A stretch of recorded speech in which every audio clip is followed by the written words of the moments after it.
Fun city, Royapettah, ஏமால் போனோங்க. ஏற்கனவே 2 times கூட்டு போயிருக்கோம் குழந்தைங்கள. எங்க கல்யாண நாளுக்காக கூட்டிட்டு போனோங்க. சில்ட்ரன்ஸ் பார்க் போலான்னு பிளான் பண்ணோம். இல்ல பீச்சு வேணாம். கோயில் போயிட்டு வரவே 1:30 ஆயிடுச்சு. புது ட்ரெயின் விட்டுருக்காங்க பாருங்க. ரொம்ப அழகா கலர்ஃபுல்லா இருந்தது. விளையாடுனாங்க.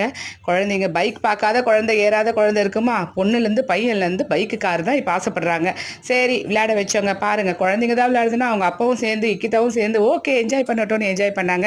ஏன்னா இப்ப இருக்கிற மனநல ஸ்ட்ரெஸ்ல ஃபன் சிட்டிக்குள்ள போனோனே எல்லாம் மறந்துட்டோங்க. ரொம்ப ஹாப்பி ஆகிட்டோம். குழந்தைங்களா நாங்களும் ஜாலி ஆகிட்டோம். டேஷிங் கார் எல்லாம் நாங்களும் விளையாடணும்.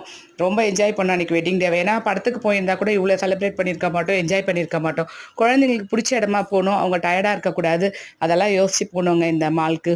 இந்த பாக்ஸிங் பால்லாம் நாங்கள் கூட்டிகிட்டு போகும்போது அவங்க குழந்தையா இருந்தாங்க, தொடக்கூட முடியல. இப்போ அவங்களா பிடிச்சி தள்ளி விடுறாங்க. ரொம்ப என்ஜாய் பண்ணாங்க. அவங்களா சுத்தலையாமா, காரு சுத்த விடுமா, டோக்கன் போடுமான்னு சொல்கிற அளவுக்கு வந்துட்டாங்க. சினிமாக்கு போயிருந்தா கூட இவ்வளோ என்ஜாய் பண்ணியிருக்க மாட்டாங்க. ஓகே, அந்த பைசாவை வந்து மாலில் செலவு பண்ணது எனக்கு ஹாப்பி தாங்க.